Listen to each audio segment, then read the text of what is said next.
Dun, dun, dun, dun, dun, dun. Browne Productions update.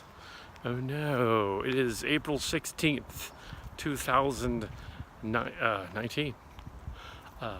We're about a month and some weeks away from Fanime.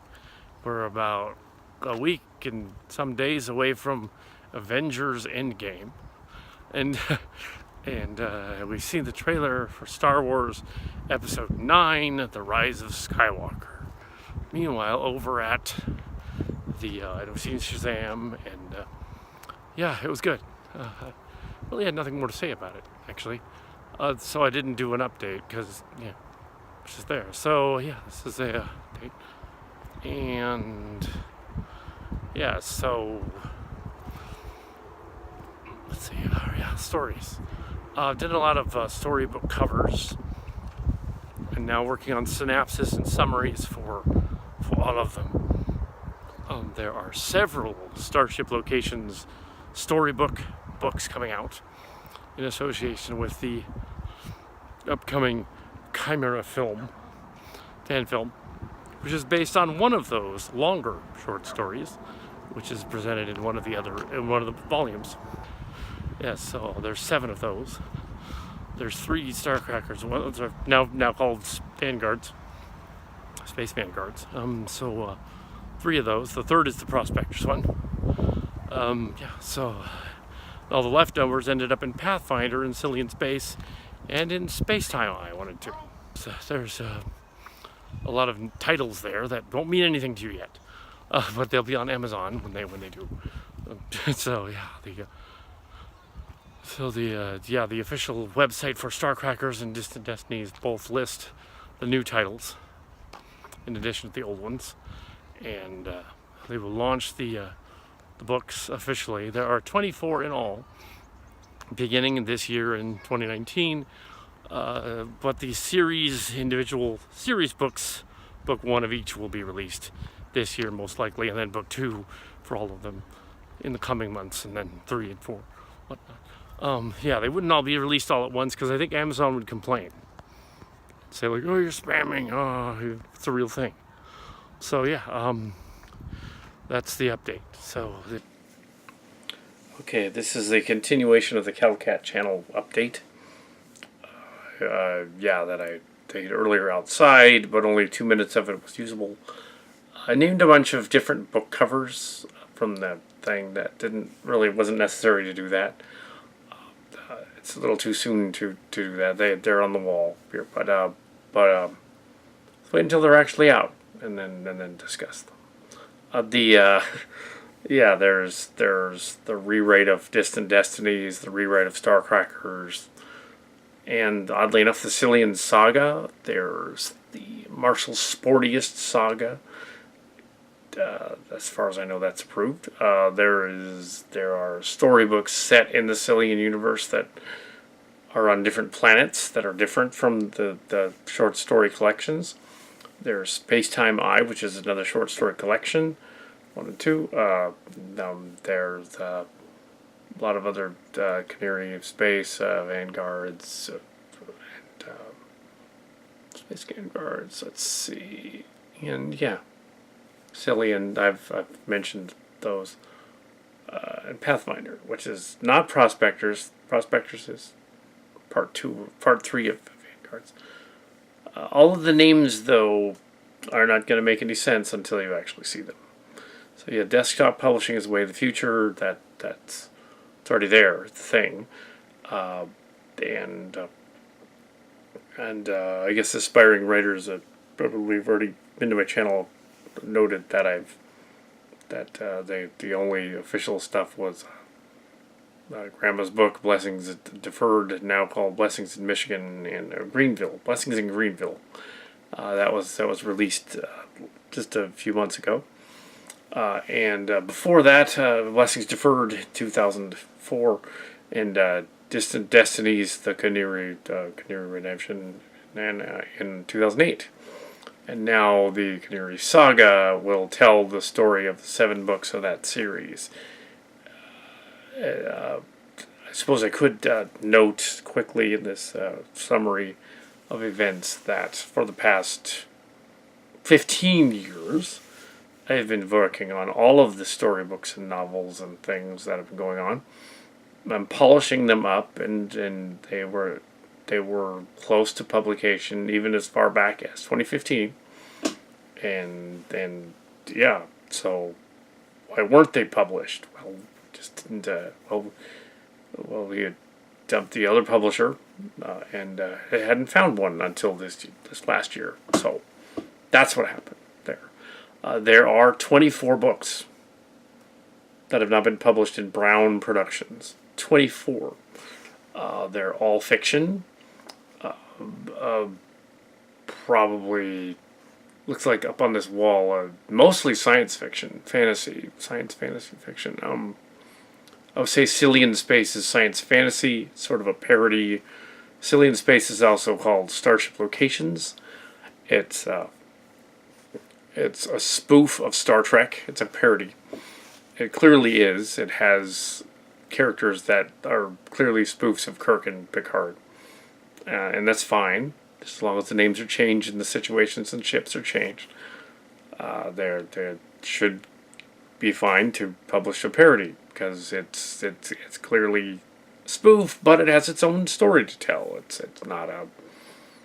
It's the idea. It's the ultimate idea of a Mary Sue. The ultimate story of a Mary Sue, whereas or a Gary Stu, where a bunch of Star Trek fans, or in this case Starship Location fans, as children discover that their universe is real vicariously through a Q-like entity that grants their story reality. So in their universe, their realm is created. They build their story reality. And everything happens from there. Adult versions of them go on later adventures, but yeah. So, and that leads to the martial sportiest stuff and other stuff. It's not as complicated as it sounds. It's fairly straightforward. There's really technically short story collections that have been kind of woven together into episodes. It's a bit like those old Star Trek, the Trek books from years ago, the Best of Trek. It's like those. That's clearly what it's spoofing, more so than spoofing Strange New Worlds Voyages books from later, from Pocket. Of course, they're not literally saying that, so they're not damaged by a copyright from Pocket at all. It's not Pocket books. It's not Star Trek. It's distanced enough from it that it's a spoof. It's fine. Canary Saga is its own thing.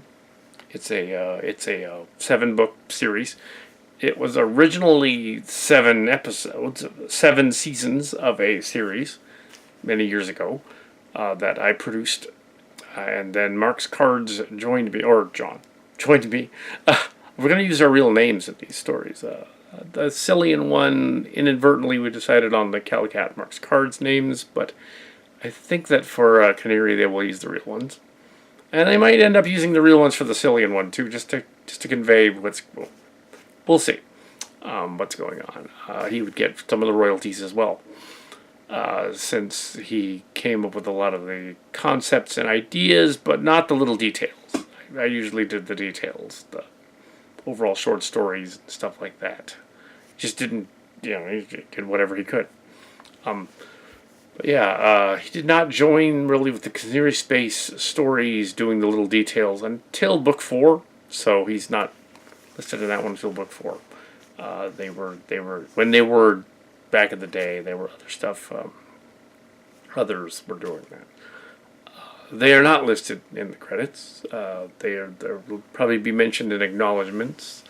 A lot of the earliest versions of Canary was Distant Destinies. There's a long history of that. You can go look at that old review of it years ago. Probably do a new one just to update that. But yeah, it's a space science fiction story. It's not Star Trek. It's not related to that. It's not a parody of that.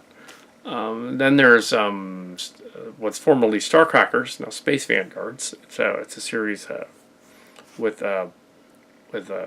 Mark's Cards, using his real name, John.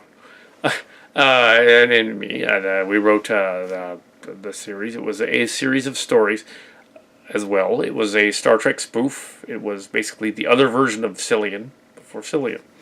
After Cillian, but before the current version. Cillian was rewritten in 2014 through 2018. So Cillian has been rewritten.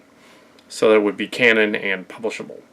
So it's been completely rewritten since the copyright rules. So it's fine. It's good. The Marshall Sportiest thing is a spoof of a lot of other things you don't really need to know, other than it's a martial arts crew spoof, Cillian the story. With it's just other than that, you don't need to know what they were. If you've read the Kitty Key files online, you'll kind of know what it's spoofing. And if you've read some of the others, you'll know. But the Bullshido files, you'll also know that it seems a little bit like those were. It's been changed drastically, though. The dialogue is different. Stories are different. It's been run through a translator and then back again into English. So it's quite different from the essence of it is there. It's clearly the Bullshido saga of COL, but it's been rewritten. Yeah. And then we have Considerably, so it really isn't. It's like a spoof. It's parody. Space Time Eye is a short story collection, 2 parts. It was originally online as other short stories of Browne. It's not. It has been strung together because it was not originally connected, and now it has been as of the 2017 rewrite of all those.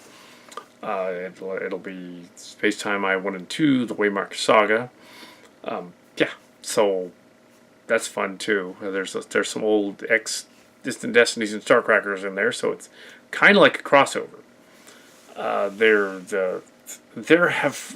Pretty much everything got rewritten in the years since then, since 2017. I mean, a lot of it isn't. A lot of it is. You don't need to know. As I said about Starship Locations, you don't really need to know all that information because it's not necessary. Just read the book, find out. It's in there. I was just going over the Canary stories today, and they're awesome. So these should be published. They're awesome. In my humble opinion. I wrote them. So...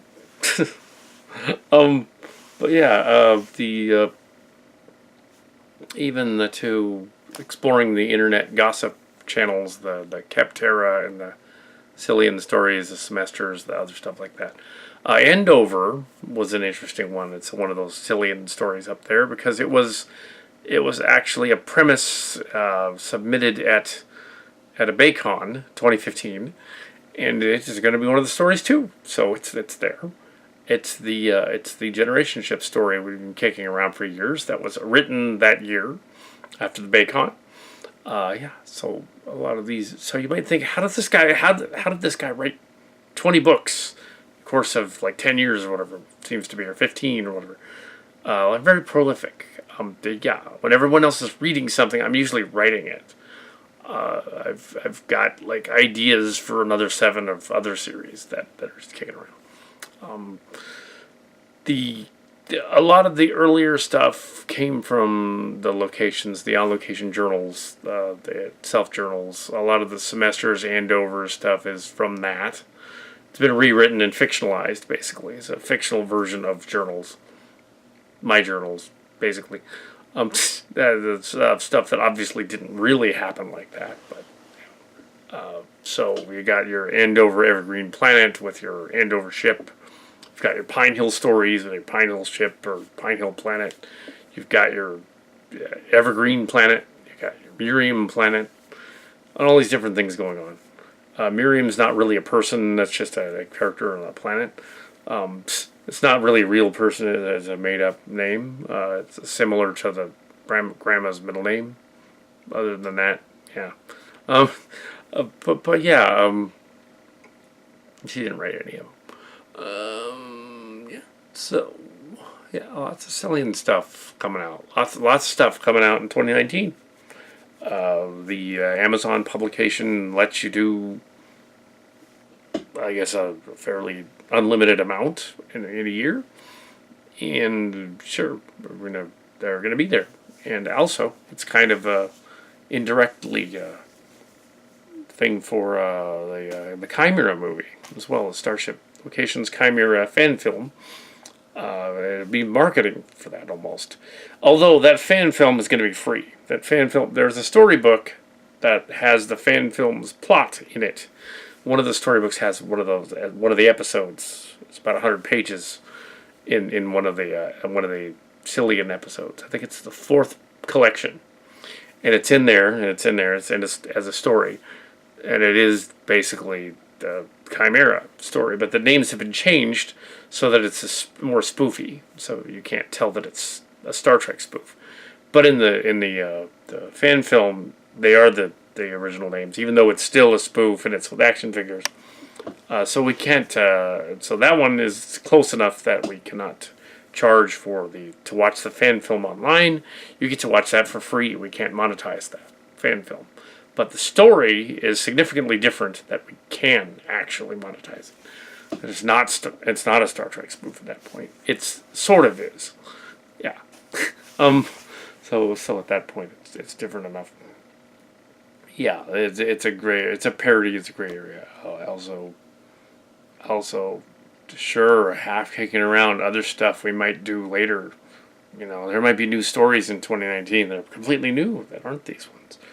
Yeah, so it hasn't been really 15 years. It's really been stories and ideas and premises we've been kicking around for 30 years. But in the last 10, 12 or so, we've piled them together finally and said, okay, these are the good ones.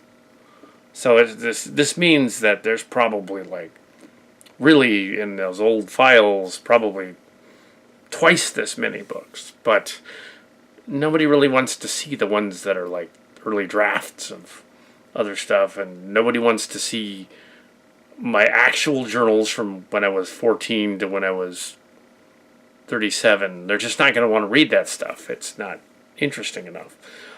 So those won't get published on occasion, which is even bigger.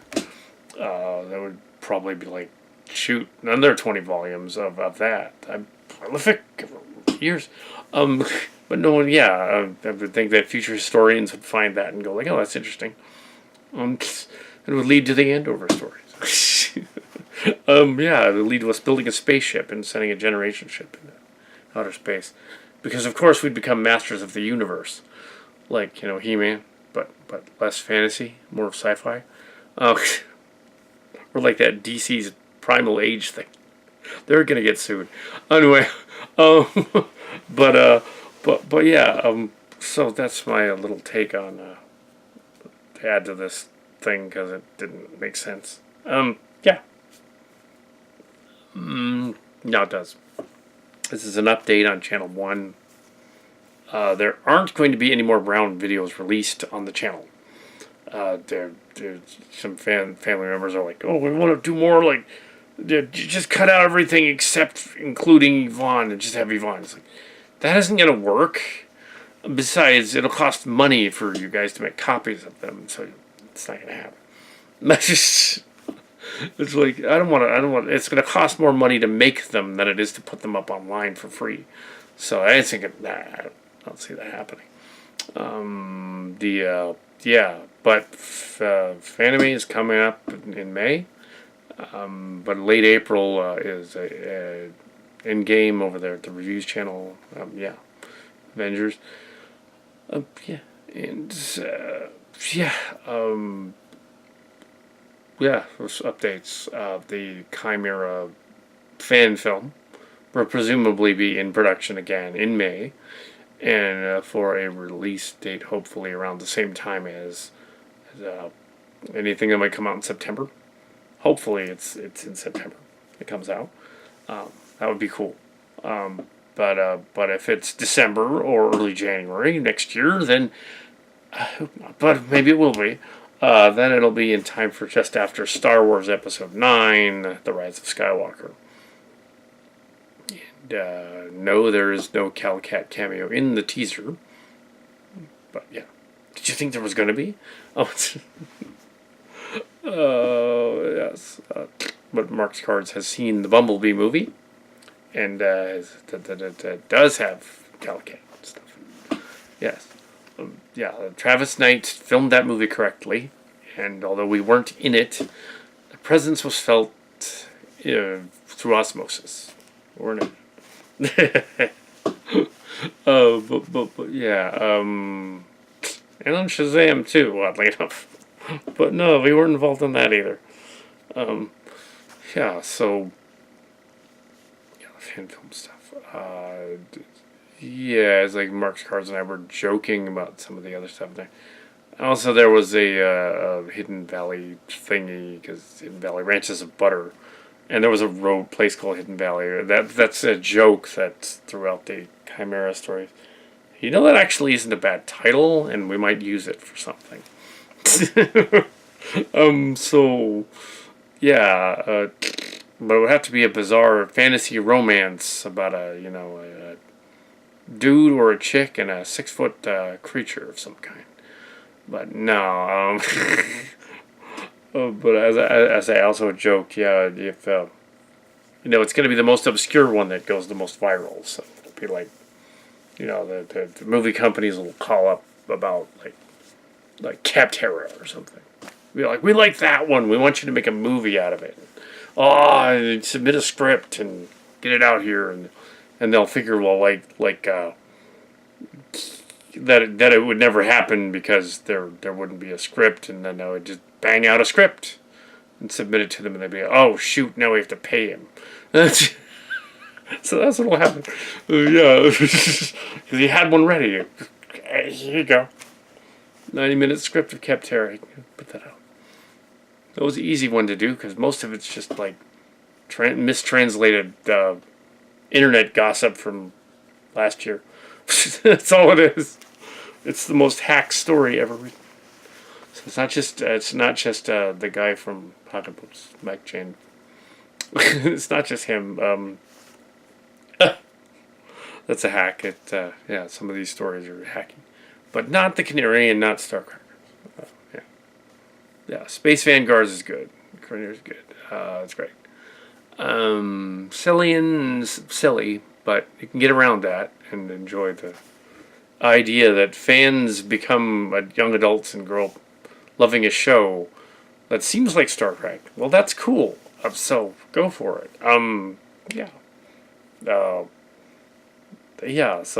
So why wouldn't that be cool to sci-fi fans to read that? Even though it's not their universe, it's somebody else's. But isn't that the whole point of doing a fantasy story where the underdogs or the lesser people become the most important eventually? That's the whole point of Star Wars too, isn't it? And Star Trek to an extent.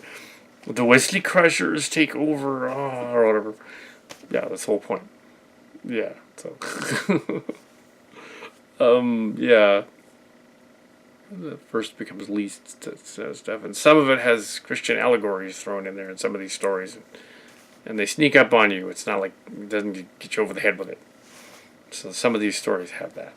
Not Andover. I don't think it really does. Except it has, it sort of has a Christ-like figure, but he's not really supposed to be. He's just, they think he is, and he's like, I'm not the Messiah. Doesn't make sense. Dude, I just want to get hard. Anyway, so that's, yeah. Neither here nor there.